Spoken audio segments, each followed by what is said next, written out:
ನಮಸ್ಕಾರ ಗೈಸ್, ನಾವಿವತ್ತು ಮಾಡ್ತಿರೋದು ಗಿರ್ಮಿಟ್ಟು. ಹೇಗೆ ಮಾಡೋದು ಅಂತ ತೋರಿಸ್ತೀನಿ ಬನ್ನಿ.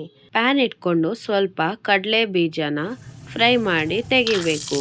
ಆಮೇಲೆ ಸ್ವಲ್ಪ ಸಾಸಿವೆ ಹಾಕಿ ಸ್ವಲ್ಪ ಆನಿಯನ್ನ ಚಾಪ್ ಮಾಡಿ ಇಟ್ಕೊಂಡಿರೋದು ಮತ್ತು ಚಿಲ್ಲಿನ ಹಾಕಿ ಸ್ವಲ್ಪ ಫ್ರೈ ಮಾಡಬೇಕು. ಫ್ರೈ ಮಾಡಿದ್ಮೇಲೆ ಸ್ವಲ್ಪ ಗೋಲ್ಡನ್ ಫ್ರೈ ಆಗುತ್ತೆ. ಗೋಲ್ಡನ್ ಫ್ರೈ ಆದಮೇಲೆ ಸ್ವಲ್ಪ ಉಪ್ಪು, ಅರಿಶಿನ, ಹುಣಸೆಹಣ್ಣ ಮುಂಚೆನೆ ನೆನೆಸಿಟ್ಕೊಬೇಕು. ಆಮೇಲೆ ಅದರದ್ದು ರಸ ಮಾತ್ರ ಹಾಕಬೇಕು. ಆಮೇಲೆ ಸ್ವಲ್ಪ ಬೆಲ್ಲ ಹಾಕಬೇಕು. ನಾವು ಯೂಸ್ ಮಾಡಿದ್ದು ಆರ್ಗ್ಯಾನಿಕ್ ಬೆಲ್ಲ. ಸೊ ಅದು ಹಾಕಿದ್ಮೇಲೆ ಸ್ವಲ್ಪ ಕುದಿಯೋಕ್ಕೆ ಬಿಟ್ಟು ಹುರ್ಗಡ್ಲೆನ ಸ್ವಲ್ಪ ಪುಡಿ ಮಾಡ್ಕೋಬೇಕು. ಒಂದು ಪ್ಯಾನಲ್ಲಿ ಪುರಿ ಹಾಕಿ ಮಿಕ್ಸ್ನ ಹಾಕಬೇಕು. ನಾವು ಯೂಸ್ ಮಾಡಿರೋದು ಬೆಂಗಳೂರು ಪುರಿ.